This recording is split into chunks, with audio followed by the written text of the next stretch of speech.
Kalau di Ghazali, laduni itu berhubungan dengan proses belajar. Jadi meskipun istilahnya ilmu laduni, ini bukan berarti terus ada ilmunya sendiri. Makanya kalian lihat di peta sebelumnya ini tidak ada. Lupa ilmu laduni yang mana? Tidak ada. Ilmu laduni itu proses belajarnya. Jadi yo metodenya, kalau bahasanya kampus, epistemologinya itu laduni. Bukan kok isinya apa ilmu laduni. Isinya bisa semua ilmu tadi. Apa ada Pak ilmu laduni yang isinya fisika misalnya? Sama Allah dianugerahi ilmu fisika, ada. Saya tidak tahu laduni apa tidak. Zaman saya dulu di Jember ada pondok pesantren Al-Hasan. Kiainya namanya Kiai Muzammil.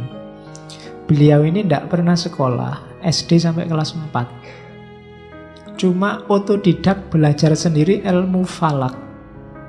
Sampai kemudian bisa bikin teropong bintang sendiri. Dan sekarang jadi tempatnya mahasiswa-mahasiswa praktikum. Itu otodidak, nyari bahannya untuk bikin teropong, ya nyari di pasar-pasar, nyari cermin, nyari itu, belajar dari kamera, belajar dari itu. Cuma sampai kelas 4 SD. Kalau ada waktu ke sana. Di sana banyak dipakai praktikum mahasiswa. Jadi, ya mungkin ada bantuan dari Allah laduninya. Loh, bayangkan ilmu laduni isinya teropong bintang, itu kan luar biasa. Jadi dia proses belajarnya namanya laduni. Harusnya kalau tidak pernah sekolah formal kan tidak bisa, tapi beliau bisa. Zaman saya ke sana itu yang terbesar sudah bisa sekian ratus meter, kilometer bisa lihat planet Pluto. Zaman itu kan luar biasa, tidak sembarangan. Jadi itu proses belajar. Proses belajarnya ada dua. Kalau di Ghazali ta'allum insani sama ta'allum robbani. Kita ngaji ini ta'allum insani. Jadi model belajarnya manusia biasa. Jadi karena kita manusia biasa, ya modelnya ya biasa-biasa.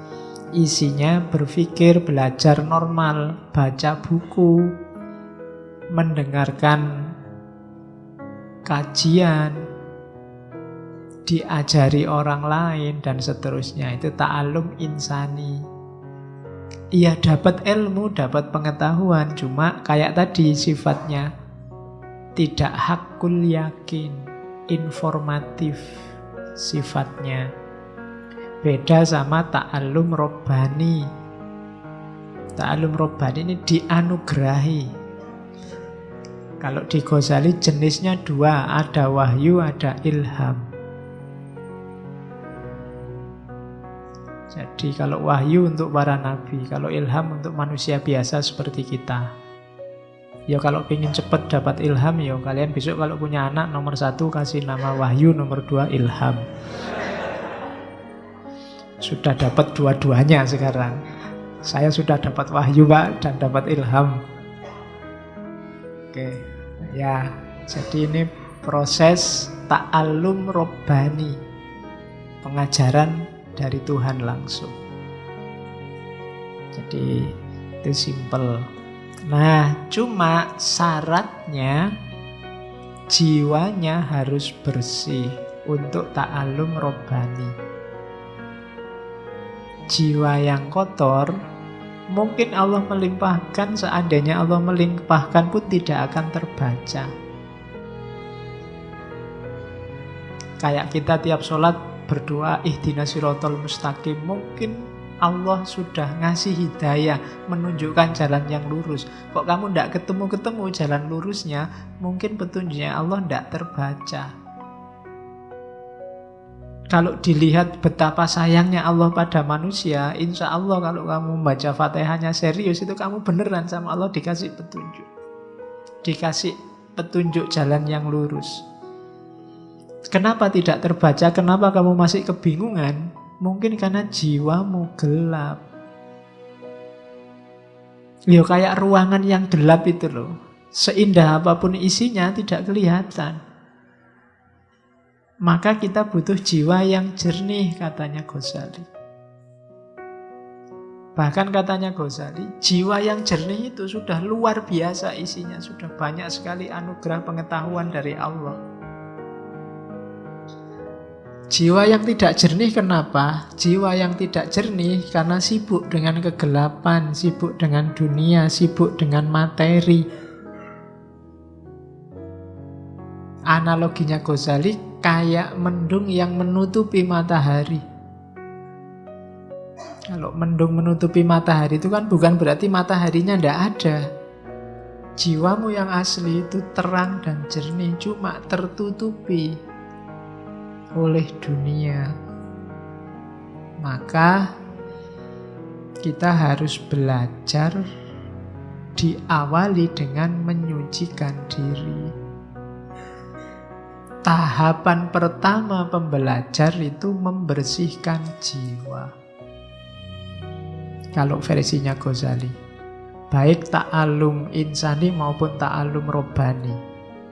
Kenapa? Karena ya kayak dulu ya di syairnya Imam Syafi'i itu, karena ilmu itu nur. Jadi annal ilma nurun wa nurullahi la yuhdali asin. Dan cahayanya Allah tidak akan bisa jadi petunjuk bagi orang yang suka maksiat, karena maksiat membuat hati gelap. Kalau hatimu gelap ya hidayah seperti apapun tidak akan terbaca. Bukan Allah tidak ngasih, kamu yang tidak bisa baca. Jiwamu gelap. Maka syaratnya orang belajar yang pertama membersihkan jiwa. Atau kalau jiwanya sakit karena dunia, menyembuhkannya dulu. Makanya katanya Ghazali, penting syaratnya orang belajar itu mengenali penyakit jiwanya. Jiwamu ada penyakit apa yang menggelapkan? Dikenali dulu, terus diobati, baru kamu belajar. Kalau tidak ya susah. Cahaya masuk. Jangan-jangan itu yang membuat kalau kamu baca bukunya paham, wong akalmu jalan, tapi bukunya ditutup lupa. Tidak ada yang nyantol satupun. Mungkin karena dalamnya gelap. Pengetahuan banyak, ngaji ini aja sampai berapa, hampir 100 berapa sesi. Tapi yang tersisa berapa sekarang?